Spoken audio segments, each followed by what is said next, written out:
my golf friend. How are you? Are you loving all things golf? Are you on yourself? You're like, oh boy, here it comes. Okay, because that's what I want to talk to you about today. And it's one of the things, I'm going to give you a secret about what I do coaching wise. And in this podcast, it's, let's see, how do I say this? Okay, so if you come and you work with me, whether it's one-on-one, you join a workshop, listen to a workshop, or you join my membership, the Mental Caddy, listen to this podcast, whatever it is. The real reason why I do what I do is not about your golf. This is my confession. I love when I hear people tell me that they're playing better and they're having more success on the golf course and they're managing their mind more. But really what it's ultimately about is that you learn the skill on how to do that and you take it to every area of your life and you shift your relationship with yourself. Because when I do one-on-one coaching, I know that at the bottom line, we will eventually get to, with everybody, it's your relationship with yourself. And what that means, it's how you treat yourself, how you feel about yourself, your identity, your self-worth. It's knowing the skills on how to build that up and protect it. It's about really detaching yourself from your golf game, that they're two separate things. They're not one and the same. Because I'm going to promise you where I struggled the most was my golf game. You know that saying, bad round, bad person, good round, good person? I lived that. And then that ended up being my experience when I went out there and played. I put so much pressure on my golf game because my score was dependent on how I was going to treat myself and how I was going to feel after the round. It was horrible. I didn't enjoy golf. I didn't enjoy the way golf made me feel. But it was me, is because I was looking for that validation in myself relative to my score, my shots, winning tournaments, how much money I made as a pro, how many putts I made. Eventually it was just putting. So really, ultimately what I want when you listen to this podcast and you take any of my programs or coaching is that I want your relationship with yourself to shift. And it's work. It's consistent work that we have to do all the time. And I know that this is ultimately what it's all about for you to have the most success on the golf course. And I'm going to show it to you in an example. Scottie Scheffler. Here's a guy who's having an amazing year. And if you've listened to any of his interviews, you will know that this guy detaches himself from his score. He's not his golf game. He has said the minute that his golf starts affecting his family life, he's going to stop playing. He's super competitive.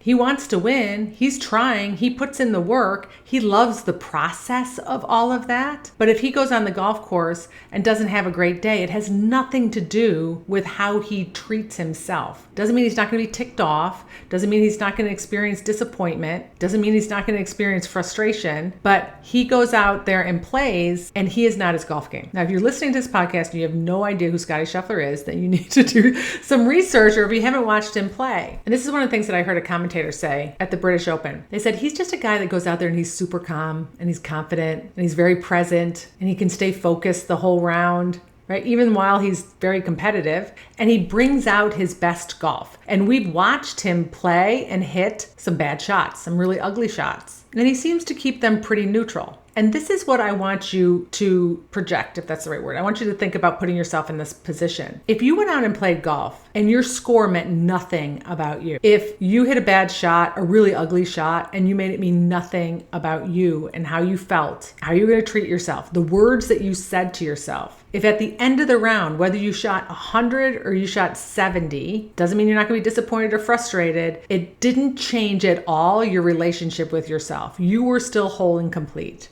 You were still full and fulfilled in your life, regardless. If you teed up and knew that you were going to have your own back at the end of the round, regardless of what happened, wouldn't your experience be totally different? Wouldn't those raincoats that I talk about, those weighted raincoats that we put on, wouldn't they be just shed right away?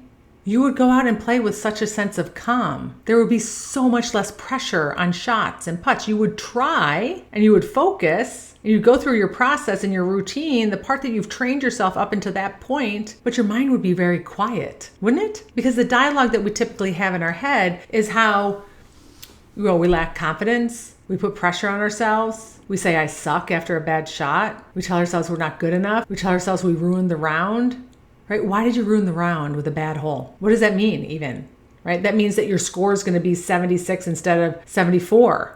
So what? If the 76 or the 74 isn't connected with how you treat yourself and how you think about yourself and your self-worth, then who cares? It's just part of golf. those numbers happen. And you get to tap into your confidence in yourself about you having your own back, and you get to carry on and produce some good swings moving forward. But when we sit there and think that the 6, the double bogey, or how we affected our score is going to impact how we feel, now we have pressure to make it up because we're waiting at the end of the round to give ourselves a spanking, right? When we're the problem at the end of 18, when we're the one who's going to beat the crap out of ourselves and feel crappy, and we're the one that beats ourselves up negatively with all those words that are poking holes in our confidence bubble, then we're the solution. This is the good news. If you're the problem, you're the solution. And it starts with you shifting your relationship with yourself on how you treat yourself and how you connect yourself to your score and your game, how you compare yourselves to other people. This is why I consistently say you are not a number. How you feel about yourself is not based on a score or distance or the number of birdies you had. That feels good, don't get me wrong, but it doesn't shift your relationship with yourself. One of the things that Scottie said was, he said something about, I'm going to totally butcher this, but you'll get the gist. He said something about how when you win, it's just a moment in time. It's a moment, right? You win and you're like, everybody's like, yay, that was fun. Kisses and hugs and pictures with the trophy. And then you walk out of the clubhouse and you're like, all right, what are we going to have for dinner? Life just comes right back. And what's going to come right back to you after you walk off of 18 with the trophy or the win is your relationship with yourself. That goes with you everywhere. And all we really have in life is this moment right now, and right now, and right now, and how you feel right now. And that's in your power. I can say right now, right now, right now, right? You're getting the moment. It's like all we have is right now at this given moment in time. We don't have tomorrow. We don't have after a win. We just have how we get to feel right now. And that has everything to do with how you treat yourself and how you talk to yourself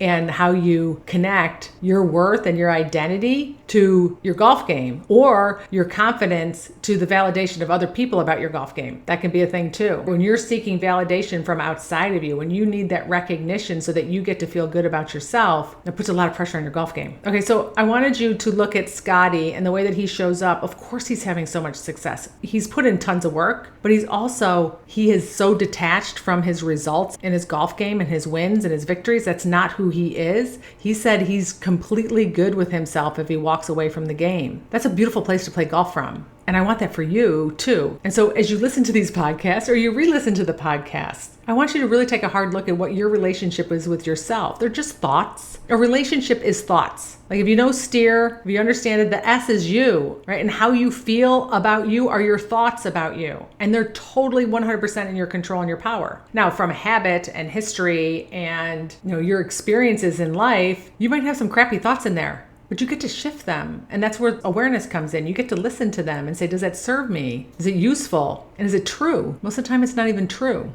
So your biggest work, and the work that gives me the greatest pleasure, is when you actually shift your relationship with yourself. Because when you do that, not only will your golf game get better, which is yay and amazing, right? And I love that, but you will take that everywhere in your life. And I know when I shifted my relationship with myself, golf became way more fun, but also the other areas of my life became so much better. And I want that for you. Okay, so I shared my secret on why I'm really doing what I'm doing. I feel like I might have said that in another podcast, but I wanted to share that with you specifically in being able to look through that lens as you look at and observe the success of Scottie Scheffler. All right, my friends, have a beautiful week.